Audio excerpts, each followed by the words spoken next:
Shalom, kita akan mempelajari Alkitab mengenai buah roh yang pertama, yaitu kasih. Berdasarkan Roma 13 ayat 10, bunyinya, kasih tidak berbuat jahat terhadap sesama manusia, karena itu kasih adalah kegenapan hukum Taurat. Mari kita kembali kepada Alkitab. Pertanyaannya adalah, apakah kasih itu? Atau apa yang dimaksudkan dengan kasih? Sesuai dengan pertanyaan tersebut, maka Alkitab dengan jelas mengatakan bahwa kasih adalah kegenapan hukum Taurat, seperti yang tertulis dalam Roma 13 ayat 10 tersebut. Pertanyaan selanjutnya, mengapa kasih adalah kegenapan hukum Taurat? Mari kita lihat bersama penjelasannya.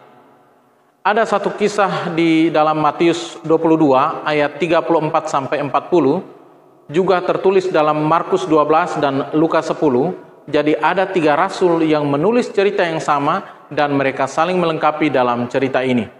Begini ceritanya. Ada seorang ahli Taurat bertanya kepada Yesus, "Guru, hukum manakah yang terutama dalam hukum Taurat?"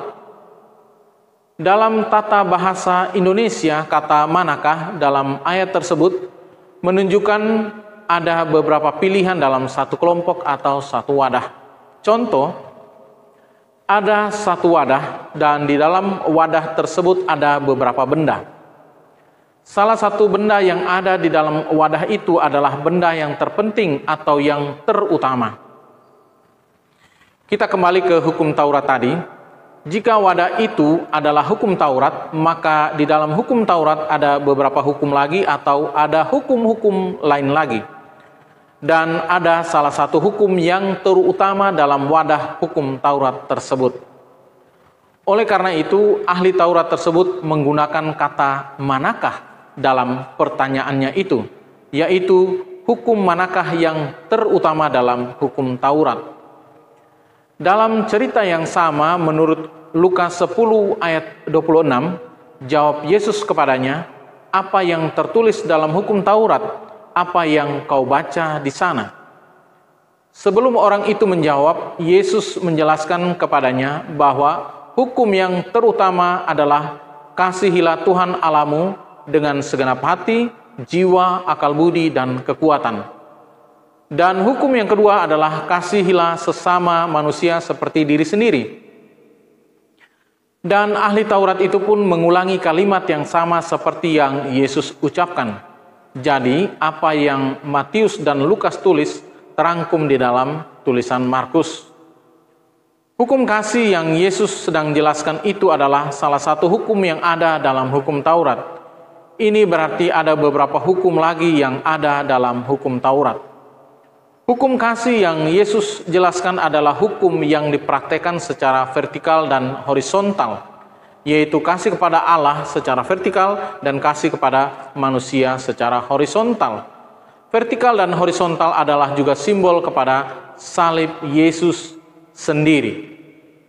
Apa yang Yesus jelaskan merupakan suatu landasan teori kasih yang sangat mendasar.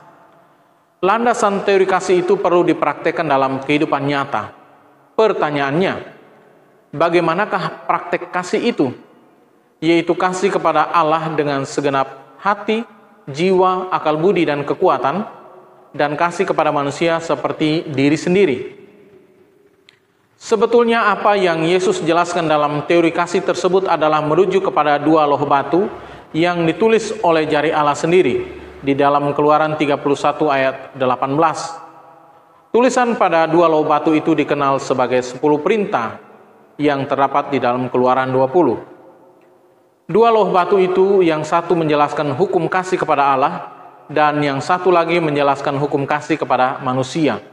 Inilah merupakan landasan prakteknya.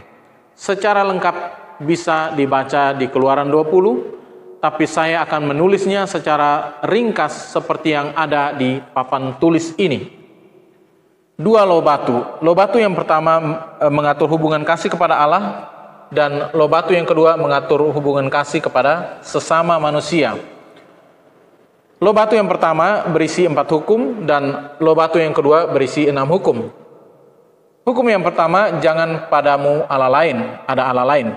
jangan membuat patung apapun dimanapun dan sujud menyembah kepadanya. 3, jangan menyebut nama Tuhan dengan sembarangan. Yang keempat, ingatlah dan kuduskanlah hari Sabat. Yang kelima, hormatilah ayah dan ibumu. Yang keenam, jangan membunuh. Yang ketujuh, jangan berzina. Yang kedelapan, jangan mencuri. Yang kesembilan, jangan berdusta. Yang kesepuluh, jangan mengingini milik sesamamu manusia, baik rumah, istri, budak, dan lain-lain.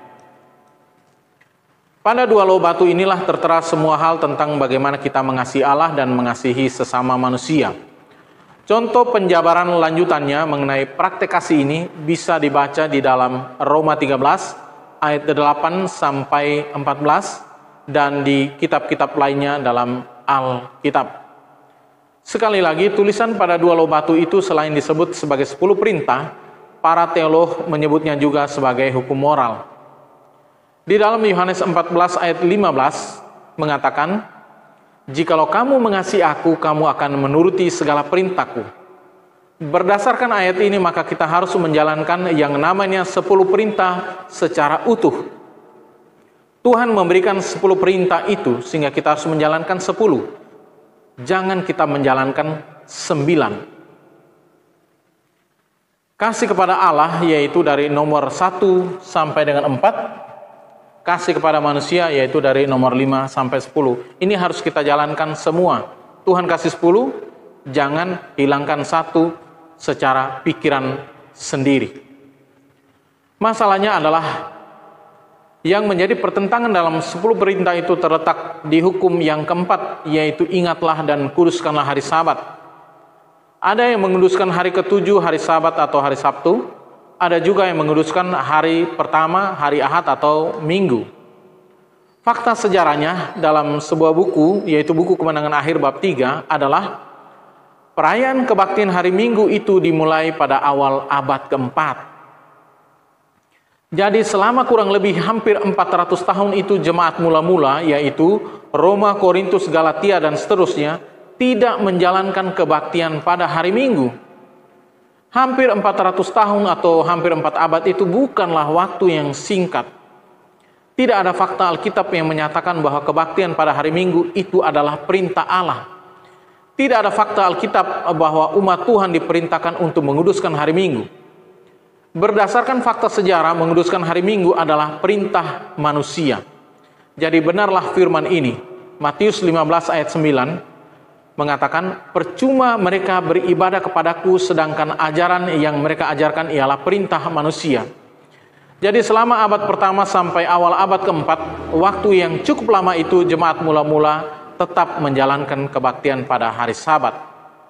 Dan sampai sekarang masih ada gereja atau umat Tuhan yang menguduskan hari Sabat atau hari ke-7. Seperti dalam Ibrani 4 ayat 9, mengatakan, "Jadi masih tersedia suatu hari perhentian, hari ke-7 bagi umat Allah." Jadi yang namanya umat Allah harus berhenti pada hari ke-7. Sebagaimana pada pekan penciptaan, Allah juga berhenti pada hari ke-7 dan menguduskannya. Oke, sekarang kita kembali sedikit agak ke depan. Hukum apa saja yang terdapat dalam hukum Taurat? Memang ada beberapa hukum lain yang ada dalam hukum Taurat. Mari kita lihat ke papan tulis. Ada beberapa hukum yang ada di dalam hukum Taurat. Yang pertama hukum sipil, hukum kesehatan, hukum moral atau kasih, hukum upacara korban, hukum makanan dan minuman. Di dalam Efesus 2 ayat 15, "Sebab dengan matinya sebagai manusia, ia telah membatalkan hukum Taurat dengan segala perintah dan ketentuannya untuk menciptakan keduanya menjadi satu manusia baru di dalam dirinya dan dengan itu mengadakan damai sejahtera."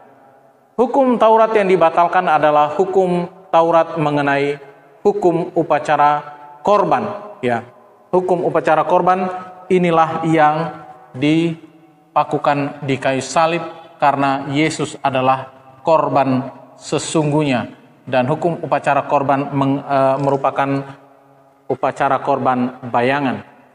Karena di dalam hukum Taurat juga ada keadilan dan belas kasihan dan kesetiaan.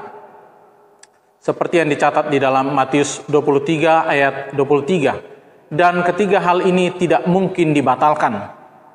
Jadi tidak semua hukum Taurat dibatalkan, ya. Tidak semua hukum Taurat dibatalkan. Hukum sipil tidak mungkin, hukum kesehatan tidak mungkin, 10 perintah juga tidak mungkin, makanan dan minuman juga tidak mungkin. Jadi yang dibatalkan hanya upacara korban. Ya, yang dimaksudkan hukum Taurat yaitu yang dibatalkan adalah hukum, sekali lagi, hukum upacara korban. Nah, dengan demikian Yesus dan Rasul Paulus mempunyai pandangan yang sama mengenai hukum kasih, yaitu hukum yang bersumber dari hukum Taurat. Demikianlah penjelasan kali ini mengenai kasih. Mari kita kembali kepada Alkitab. Tuhan Yesus memberkati.